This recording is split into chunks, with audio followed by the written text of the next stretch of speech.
Dr. Maranville, just enlighten us a little bit more about, just a little bit about yourself and what Maranville Enterprise is. Absolutely. And we're going to venture with vision tonight.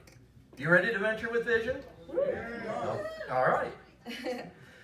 Maranville Enterprises is the Venture Creation Corporation, and I have the good fortune of being the chairman of Maranville Enterprises. We scale up the strategic IQ of unicorn-bound ventures. Do you know what a unicorn venture is? No. So a unicorn venture is one that has a $1 billion valuation. So look, your venture right now, is it worth $1 billion? No. Okay, it may not be worth $1 billion yet. But that is the goal, isn't it? Mm-hmm. Yes. So that's why we call them unicorn-bound ventures. And I work with startup companies as well as ventures that are a little bit past the stage of startup.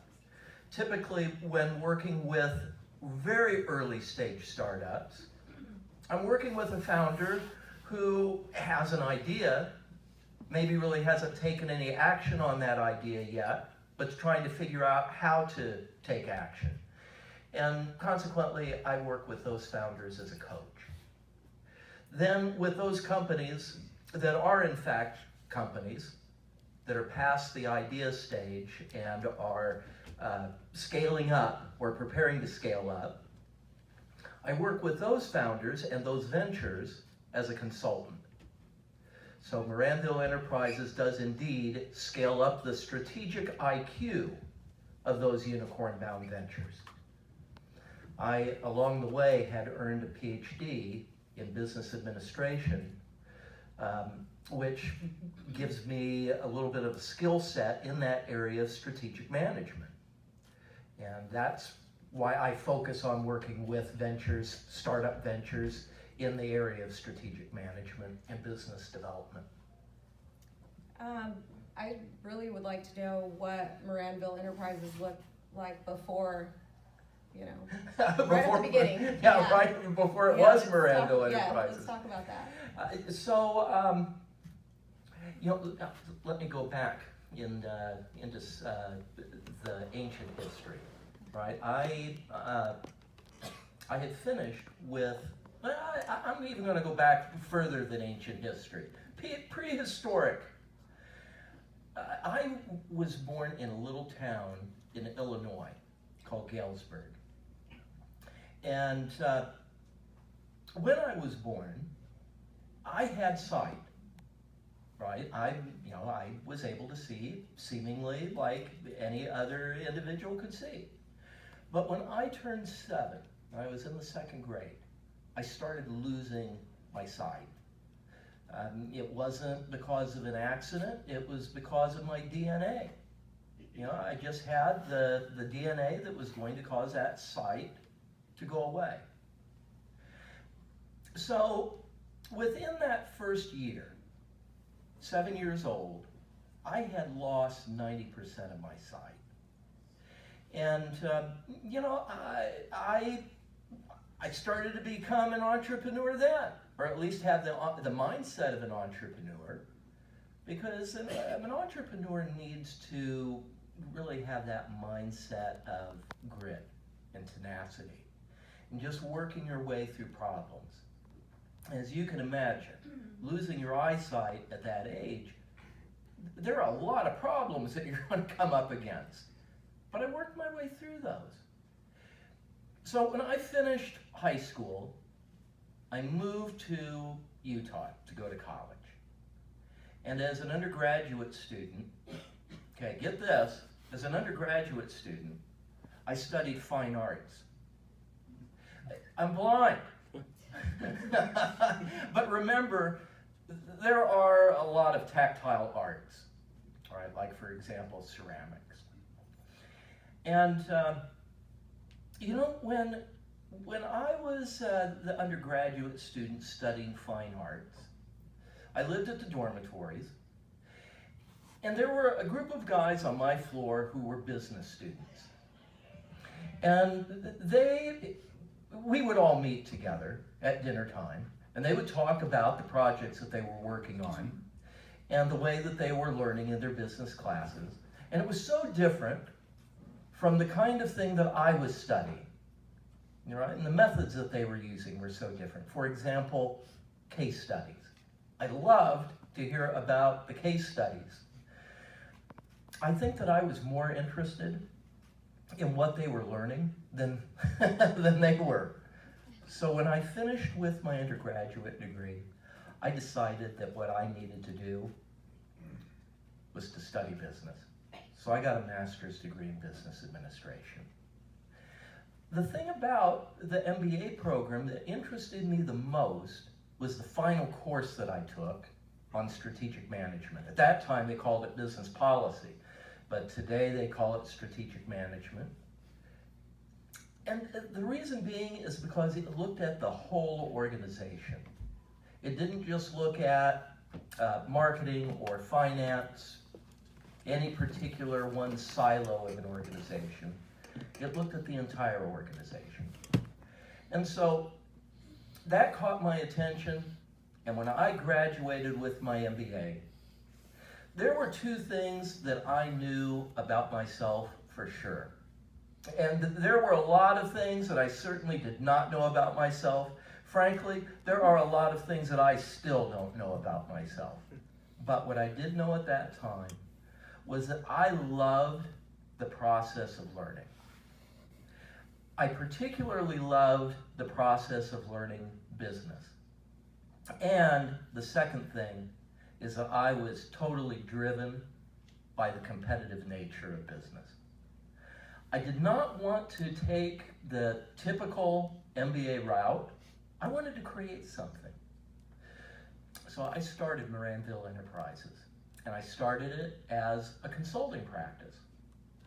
And I will acknowledge to you that the businesses that I was working with at that time, and this was now 33 years ago, 1986, those businesses were not entrepreneurial.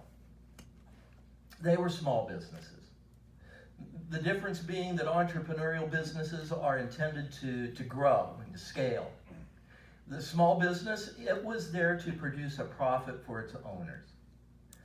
But you know, those businesses, in spite of being small, they still needed to compete with the big guys. They needed to know how to hire the right people, train the right people, and they needed to get the word out through marketing to their customers. I could do those things. I could help them with that. So I did that for a couple of years, and then I assessed the situation. And I came to a positive conclusion that there was indeed opportunity for Maranville Enterprises to grow. But in order for it to grow, there were a couple of changes that were going to need to take place. One, I absolutely needed to start working with entrepreneurs who were scaling. If I was going to scale my business, I had to be working with entrepreneurs that were scaling. Dr. Maranville, was it hard to convince any of these entrepreneurs to adopt your theory? And to work with me? Yeah. You're absolutely right. Yes, it was hard. That is the hardest part of the whole process. You know, I tell every entrepreneur that they are fundamentally a salesperson. And, you know, and I didn't really think of myself at that time as a salesperson. I thought of myself as someone who had knowledge that I wanted to share with these entrepreneurs. Yeah. But I didn't think that that was sales. 33 years later, I have a completely different attitude. Every entrepreneur is at his or her core a salesperson.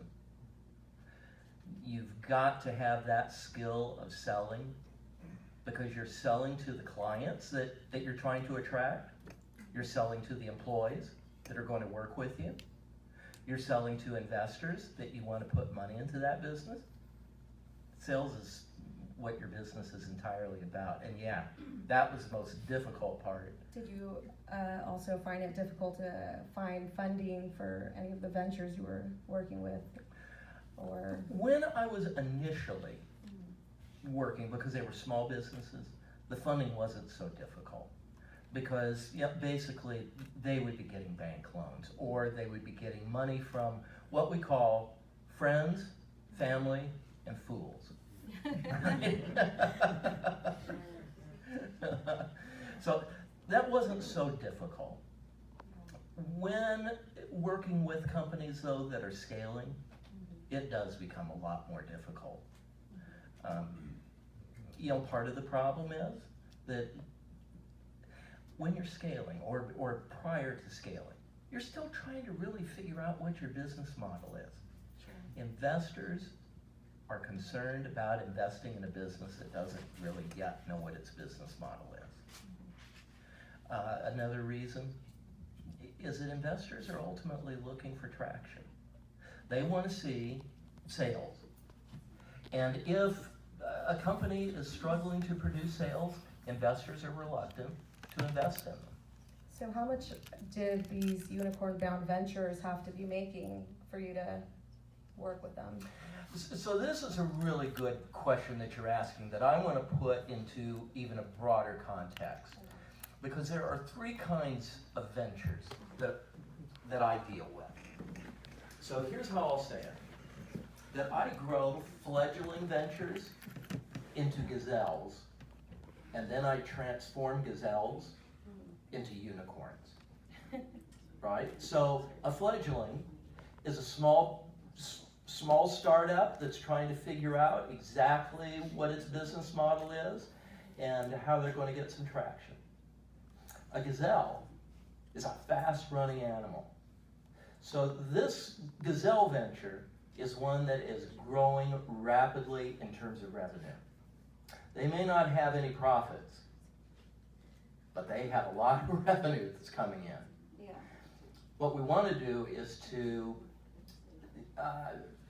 get that revenue harnessed and focused so that we can scale it. And that's where we become a unicorn. Did these entrepreneurs that were the gazelles, did they have certain characteristics that, other entrepreneurs didn't have? Yeah, in fact, I'll tell you, there is one characteristic that, while there are lots of characteristics that entrepreneurs have. Yeah.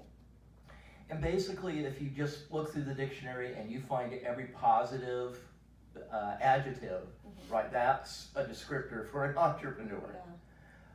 But there is one characteristic that I find that distinguishes those that are going to be successful from those that are going to be wantrepreneurs, right? Okay. Those that think about it but never really become. And that is that the successful ones, the real entrepreneurs, they are learners. Now, don't misunderstand. I'm not trying to say that successful entrepreneurs have gone to school and gotten all of the degrees that they could and never got a grade below an A. Right? What I'm saying is that they are learners. Whether school smart or street smart, successful entrepreneurs are learners, which means they are adaptable. They're able to do three things. The 3 C's. They're able to think critically, think creatively, and communicate what they're thinking. So it's not like, in order to become a successful entrepreneur, that you need to go to college and get a business degree. You could come from any field in a university. So both street smarts and book smarts have that same characteristic of just wanting to learn, or? It's true. Okay. They do it differently, but they both have that core desire to learn and to adapt. And I'll expand it a little bit further, that those organizations, right, those ventures that learn, right, not just the entrepreneur, not just the founder, but the venture, the organization, those ventures that learn faster and more than their competitors, they are the ones that gain and sustain competitive advantage. So the real job of a founder is to create a learning organization. And So I that's kind of want all. to bring up the Forbes article you contributed Yeah. to. You talk about the Swiss Army knife. Can you talk a bit about that? Yeah, absolutely.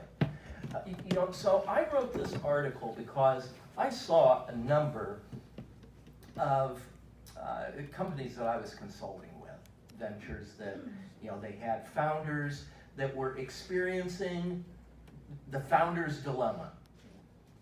You know, which is basically that they have so much on their plate and they need to be doing what's strategic. Not the things that are all of the little operational parts, but they're kind of forced into doing all those little operational parts. Yeah. Because they're oftentimes the only person. Yeah, funding, or maybe there's no one else that wants to Right. join the venture. Exactly. So what I'm proposing in this article, and I don't use these words in the article, but you'll understand what I mean, that that founder is Batman. Batman needs a Robin. Right? He needs to have that person who is effectively a chief operating officer. The person who is a Swiss Army knife. So you would know that a Swiss Army knife is a knife that has all kinds of different utility blades and screw corks, and there are all kinds of things in a Swiss Army knife. Well, that's what a Swiss Army knife person is like. You want to have someone as a founder, you want to have someone who has enough understanding, not necessarily an expert, but enough understanding to take care of the operational needs that you have so that you can focus on the strategic needs of the organization. In fact, I think probably we all, as founders, we all need a Swiss Army knife. Yeah. When should a founder make that decision, like early on in the venture, or how long do you usually recommend for someone to wait and or start looking for someone? I think as soon as that venture starts to show that it has the potential for traction, as soon as you start as a founder getting so many things on your plate that you're not able to really give your attention to the one thing that's important, the strategic issues, that's when you need to have the Swiss Army knife. So in fact, do you wait until that point to start looking for the Swiss Army knife? I say no. You should be looking for the Swiss Army knife very early on and bringing them on when you find that need. Awesome. What does the framework look for? Like, the framework that you set up for these entrepreneurs and ventures early on when they're making traction, like what does that look like? So, as I said, I start with founders when they just even have a concept. I coach with them. Lots of times what I find is at that early stage, the thing that they're struggling with is confidence and courage. The confidence that they can really start a business, and then the courage to take the action, right? Confidence being mindset, courage being action. Once we get them off of, that fear of taking action, and they are now taking action, we have a venture that has the ability to start to make sales. Now we transition into consulting. And I have a framework that I mentioned just a little bit ago, as I was talking about learning.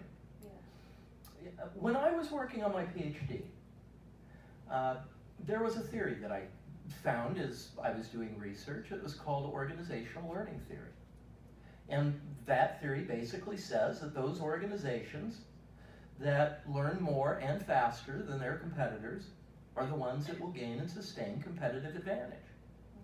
That theory made a lot of sense to me. And while that was not a theory that was getting a lot of research attention, because a lot of research that's done in academia is basic research, this was a theory that made a lot of sense from an applied perspective. So over the last couple of decades, I have refined that theory, and it has become part, even the central framework of what I do with consulting at Maranville Enterprises. The core to becoming a learning organization is establishing a culture of learning. And you have to put certain things in place, like having systems, structures in place. But what really drives those systems and structures? It's having an attitude of learning, an attitude of adaptation. You picture your experience as an entrepreneur as let's call it, in school, you may have at some point taken a special studies course where it was just you working on a project and a professor was supervising and guiding that process. Well, that's very much what the consulting process is like. The entrepreneur is working through a problem. And as a consultant, I am there guiding them through that learning process. Did any of these ventures that you consulted, were you ever so sure that they were going to be, unicorn-bound ventures and ended up failing? Yeah, for sure. And no matter how much you applied the theory, it just didn't work out. Is there any stories about that? Yeah, so in fact, let me even give you the context for Okay. this. So, let's say that we have created here a venture capital firm. And we're going to start investing in startup companies. And we're smart, so we know you've got to do a lot of vetting. Right? We've got to study these startups before we start investing in them. So, after all of that vetting that we do, let's say that we invest in 10 companies. The statistics show that 5 of those companies are just going to fail outright. Even with all of the vetting that we've done, and we were sure that every one of these 10 had the potential to become a unicorn. But 5 of them are going to fail. 4 of the 10 are going to make our money back. We'll get that money back, but it's going to take a long time. Basically, they're just going to break even. So one of those companies is going to make a profit. And we are hoping that that one company that makes a profit makes a big profit. This is the one that we want to be the billion-dollar unicorn. So as you can imagine, there are lots of companies then that because when you're a VC, you put not only the numbers on the computer screen, but you kind of fall in love with this company in order to invest in it. There are so many companies that look good that many times the final decision that the VC is making is, are they in love with this company? So every one of those 10 companies that we invested in, we're in love with.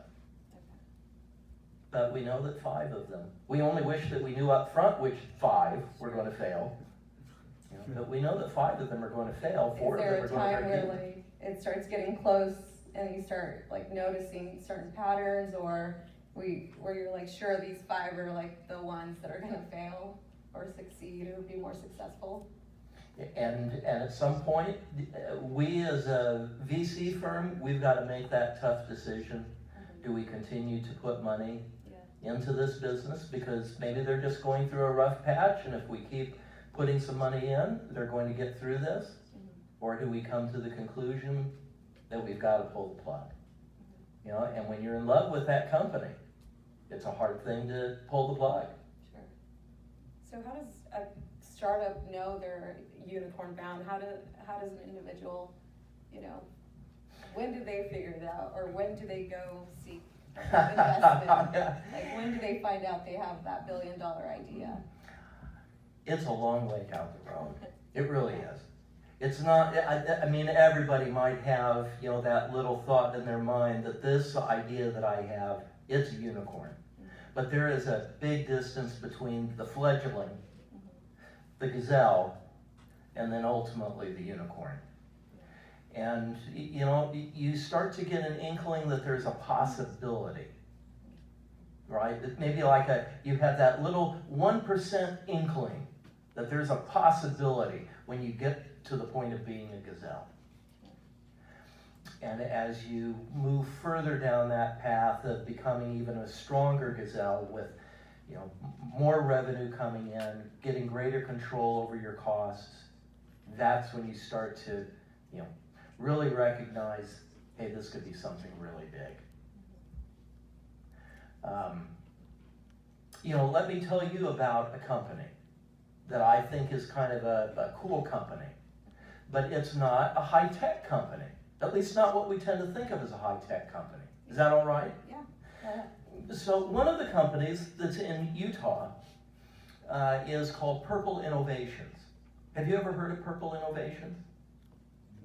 I haven't. All right, this can be some research for you. Okay. Purple Innovations doesn't make products like Apple does. They make mattresses. Now, mattresses are pretty low tech, agreed? Mm-hmm. So in the late 1990s, they were making a mattress that was intended for the medical market. And, they dominated that market. It was the medical market, as you might imagine, for mattresses is kind of a small market. It's not a rapidly growing market. It's a mature market. And so they had dominated that market. You will think, though, over the last 10 years, there have been a lot of mattress companies that have come on the market. Yeah, there's a ton. Yeah. And so the two owners, they decided, we have a great mattress. And while we've dominated this one medical market, what if we were to give everyone in the world the pleasure of sleeping on our mattress? See, in the medical market, the issue is that people who are bedridden, they experience compression sores. And so they had created a mattress that alleviated that kind of pressure. Well, everyone needs to have a comfortable sleep. So in, I believe it's about 2013, they start looking at how can we get into this growing general mattress market. So 2015, all of their company profits are coming from the medical mattress, none from the general. In 2016, they're now making about $100 million in sales off of general mattress sales. From 0 to 100 million. Not bad. It's pretty good. 2017, Yeah. right? They doubled again in revenue. Now, look, when they're the small company that was selling to the medical market, it was easy for them to finance internally because the growth was slow. They were making, it was a cash cow. They were making lots of profit. So it was easy to grow that business internally. But when you're going from 0 sales to 100 million, and then from the 100 million to 200 million, you cannot sustain financing that kind of growth internally. Yeah. So they, at that point, had to reach out, and they had to find financing outside of their company. And today, 2019, Purple Innovations, it is a bona fide billion-dollar valuation. It is a unicorn. And notice, right, it wasn't Apple. They weren't selling telephones. They weren't selling digital devices. They were selling mattresses. To they ever share, how they ended up dominating that market? Like specific things they did to dominate that market? Well, you know, one of the things that they have done particularly well, and if you go online and, you know, you look up the advertising for Purple Innovations, you'll see some pretty cool, like, Facebook ads, Okay. right? I mean, they really had some very cool ads. But, in my opinion, right, in my professional opinion, it's not the marketing that brings a company competitive advantage. I bet you can guess what I'm going to tell you. It's their ability to learn. Yeah. It was their ability to adapt, to figure out what was going on in their market, and to communicate that throughout the organization so that the organization, not just individuals, but the organization became a learning organization. That's where I really see that adaptive, competitive advantage comes from. It's the ultimate source of competitive advantage. I just wanna touch on, like, if it was ever hard for these companies, you know, you being blind and them being seen, did they ever say, like, what do you know about this? Or did you ever get resistance, you know, like, and what did that look like? And how'd you deal with it? Well, you know, this is a thoughtful question. Yeah. Because, you know, I would probably never really know if somebody wasn't working with me because I'm blind. Yeah. There is a real strong possibility that there are people that have not done business with me because of that. But they would never tell me that, Yeah. right? Yeah. But the wonderful thing that I see about business, it is completely a merit system. You know, it has nothing to do really, ultimately, with who you know and, you know, who can create the opportunity for you.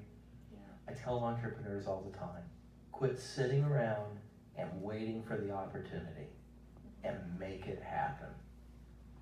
And that's been the philosophy that I have used. I can't sit around and think about the people who might not think that I can do the work for them. See, I'll tell you that there are two kinds of people that I'll come across that frankly, they are irritating to me. Can I say that? Of course. So one person will say to me, you can't do that, you're blind. Yeah.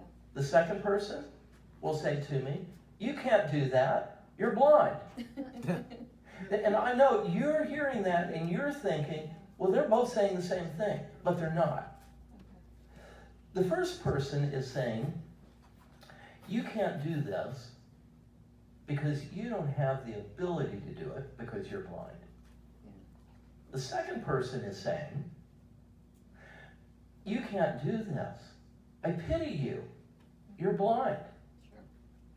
Sure. Both of them are equally irritating to me. Because I got to tell you, and my message for both of them, I am blind, and I'm coming after you. Right? My job is to destroy you. Where does that confidence come from, and how does one attain that? So, you know, confidence really comes from achieving goals. And you start out with a goal that is the right size for you. You don't try to take on a goal that's too small for you, that's just so obviously achievable. You don't try to take on a goal that's so big that it's going to overwhelm you. You start out with a goal that's challenging enough, and you accomplish it. And then you ratchet it up a level. You find the next goal that's a little more. Because with each of those successive goals that you are able to accomplish, you develop confidence. And you just start where you are. And that's the wonderful thing about confidence. You don't have to arrive at a certain point before you start developing it. You start developing it right where you are today. That's awesome. Well, we are gonna end on that note. Cool. And we're gonna open it up to the audience. If you guys have any questions, now is the time. But before we open it up, let's give them a clap, please. Oh, yeah. Thank you. Really excited. If you have questions, this is your 15 minutes of fame, so please, and I know you're gonna have plenty of questions. You have a question? You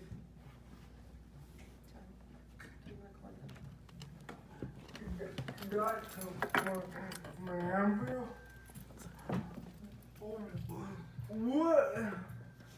How many of the people that you got irritated? How you came across? How many people have you come across that have irritated you? There are lots of people. And that's what drives me to accomplish every day. Right? Because I told you, now see, I've shared with you my mission. My mission is to destroy those people. So I have to feed on that every day. I've got a large entourage in my class, and I know they're dying to ask. Somebody ask, because I don't get many questions in my classroom. So we have a question? Really? There you go. Right on, one broke, yeah. So our professor's always telling how Fresno, well, not Fresno, but like we have to be disruptive. Yeah. So he's always mentioning that, and like for example, Fresno doesn't have that mindset. We have a mindset of scarcity. So as entrepreneurs that are from Fresno, like for example, we're taking this class, we're trying to get a better insight. Basically what I'm trying to say is that how do we develop that? I mean, we are learning from obviously a professor who's known for entrepreneurship, but how do we go above and beyond that? And tell me your name. Aaron? Aaron, thank you. Yeah, I understand. You have been indoctrinated into writing, right? Ride. Revolutionary, innovative, disruptive, evolutionary. Am I right? I just shared that with him today. Yep. That's your whole concept. I'm sorry, yeah, I'm trying to get a question. What was that again? I'm sorry? Ride. Revolutionary, Yes, innovation, yes, disruption, yes, and evolutionary. yes. You just had that talk today coming on. Right. Amen to that. Yeah. Please, hang there for that. Dr. Maranville, my name is JC, and I'm a professor here, and I teach entrepreneurship.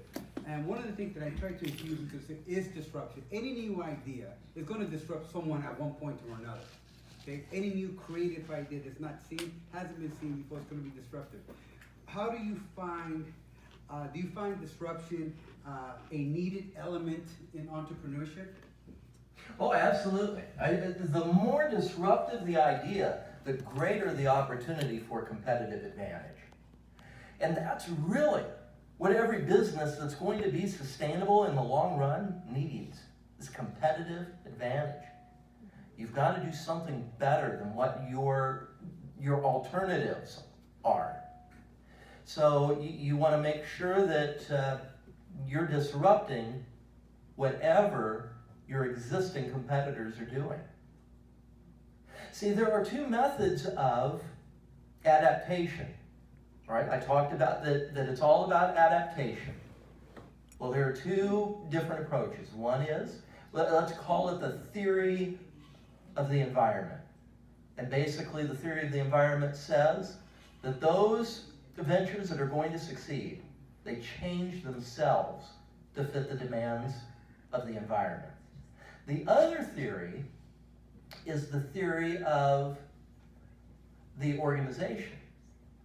And this says that a successful organization is one that is going to change the environment to fit the desires of that venture. So if you think about that first theory, there are a lot of examples of that. Small companies, that they must adapt to what's going on in the environment. They have to change themselves. But the second example is saying that this one company can change the environment. See, that's disruption when you're changing the environment. And so, in the history of business, if we go back to the 80s, Microsoft comes on the scene. They were very much disruptive. But Microsoft started losing its grip. And in the late 90s, Apple then started to come on the scene. And it was changing the dynamics of how competition took place. That's an example of disruptive competitive advantage. Thank you. We have another question. I'll ask for them because they're just not brave enough to ask. Another thing I coach is failure and how to embrace it versus to run from it. What are your thoughts on that? In fact, I think that you need to face your fears. Right? When you have failed, all that means is that you tried. How can that be bad? How can it ever be bad that you've tried and, okay, so the solution that you put in place wasn't the right solution? So, do any of you ever watch Wile E. Coyote cartoons? Yeah. Do you know what I'm talking about with Wile E. Coyote on the Roadrunner? Mm-hmm. So you ever notice that the Wile E. Coyote, in every episode, he'd have a strategy that he would put into place to catch the Roadrunner. It would always foul up, he'd fail at it, and then what did he do? Well, the thing was, he would try again, but he wouldn't ever try the same thing twice, right? Or he wouldn't do a modification on it. I want you to do what the Wile E. Coyote has not figured out. See, the Wile E. Coyote, he put one strategy into place. He learned that strategy didn't work. But does that mean that you throw out the whole strategy because it didn't work? Maybe there was just one element of that strategy that really needed to be tweaked. That's what I want you to think of when you experience failure. You are a scientist. You're conducting a business experiment. Scientists never expect for their first experiment to be successful. They know that it's going to be a series of experiments where they have to refine down the exact variables that are making the difference. So you tried once. It didn't work. Well, so put your mind to work, right? The 3 C's. You've learned how to think critically, creatively, how to communicate what you think. Because that's the purpose of an undergraduate degree. That's where you are. You've learned how to learn. So use that skill to isolate the variables. Be a scientist. And as you isolate those variables, you find out what actually makes your venture a success. And that's what leads fledglings to gazelles and gazelles to unicorns. We have another question here. Daniel Alchemy. Regarding the businesses that you choose to invest and work with, how and where do you find each other? I do a lot of searching on LinkedIn. Do you have a LinkedIn account? Yeah. Right. I want you to make sure that you start using that LinkedIn account to its greatest ability. That's how I met Rafi. I was looking for people who were collegiate entrepreneurs. And I found Rafi, and so I sent her an invitation. I said, it looks to me like we're both interested in startups and scale-ups. I'd be honored if you'd join my entrepreneur connections. And Rafi was kind enough to accept that invitation, and I followed up then with another email that wasn't really asking for anything. It was just introducing myself and why I had reached out to her in the first place. I told her that I really admired the work that she was doing as a collegiate entrepreneur, and I explained the kind of work that I do, and just left the opportunity available to get on a call and talk. I think that that's what you should be doing. The first thing that you ought to begin doing even tonight, go on your LinkedIn profile, and I want you to polish that thing up. Because what it does, when you polish the LinkedIn profile, it forces you to think about what exactly is your goal? What's your mission? How does your business fit into that mission? Once you've got your LinkedIn profile put into shape, then start reaching out to people. You are at a perfect stage, as you know what your mission is.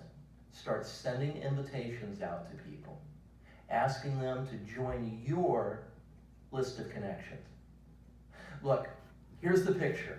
I want you to imagine you are in a stadium, like a football stadium. You are standing on the 50-yard line at a podium. In this stadium, there are 30,000 seats.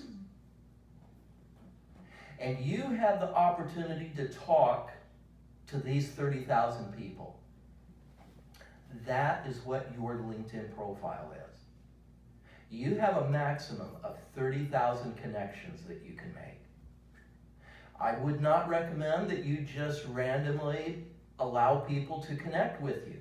You have a particular person that you want to be a connection with you on LinkedIn. You want, for example, with myself, I want them to be somebody who is in the entrepreneurship ecosystem. They could be an entrepreneur. They could be an investor. They could be a service provider, like a consultant. But somebody who is involved in the startup ecosystem. So right now, I have about 12,500 connections. I'm on my path to getting that stadium filled with 30,000.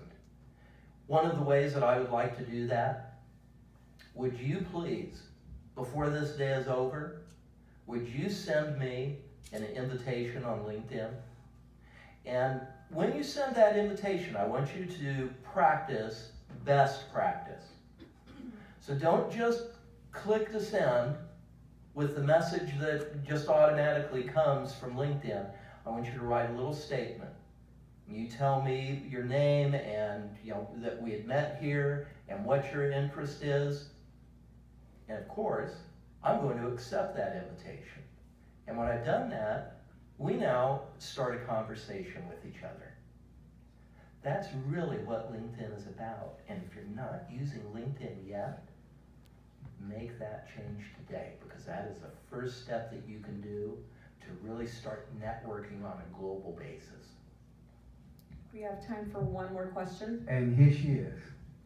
So I got a chance to have a one-on-one with you yesterday, but I just can't get enough. So and there you guys have it. You guys need to buff up your LinkedIn profile so you guys can make a connection with Dr. Maranville. So my question to you, Dr. Maranville, is when you're in the startup phase and you happen to get that fog vision, what is your point of view on overcoming that fog when you're just at a point where you want to throw in the towel? I consider that as fog vision. Yeah. And I've been having that lately. So what are your suggestions on overcoming that? That is a wonderful question, because it feeds right into one of my slogans. Right, I help entrepreneurs, right, to remove their blind spots, right? Especially those entrepreneurs who are caught in the fog of venturing.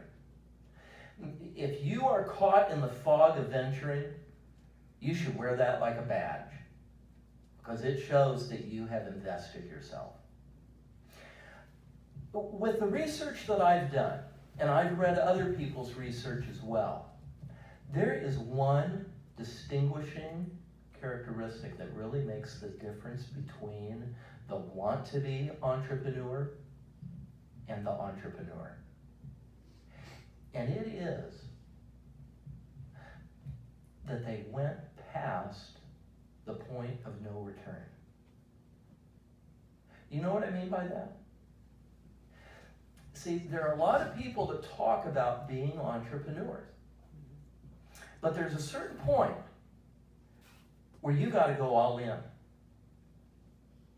And the wannabe entrepreneur will walk right up to that point, and they'll wring their hands and they'll fret about it, but they'll never step over that line. The entrepreneur steps over that line. Now, does that mean that the entrepreneur who steps over the line, the point of no return, that they're successful? No. In fact, it's pretty much a given that anyone that is trying to be an entrepreneur is going to fail. You don't just become an entrepreneur by trying once. As I said, you're a scientist, and you keep doing the experiment. But the key is stepping over that point of no return. Because those entrepreneurs, the real entrepreneurs who have stepped over the point of no return, there's no going back. They've made the financial investment, the emotional investment. Once they've made that investment, they may not succeed their first time, they may not succeed their second time, but the possibility of that entrepreneur continuing to make successive tries increases their potential for success. That's how you get past the fog. Is first of all, you step across that line and you keep going for it.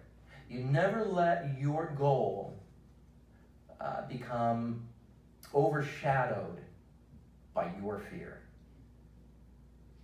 Right? You and your fear needs to be subordinated to the goal. You see where that goal line is, and your job is to get across it, no matter how that happens. It doesn't matter how bloodied you become, how exhausted you become. Your job is to get the ball across that goal. Thank you, Dr. Yeah. Maranville. Okay? Venture with vision.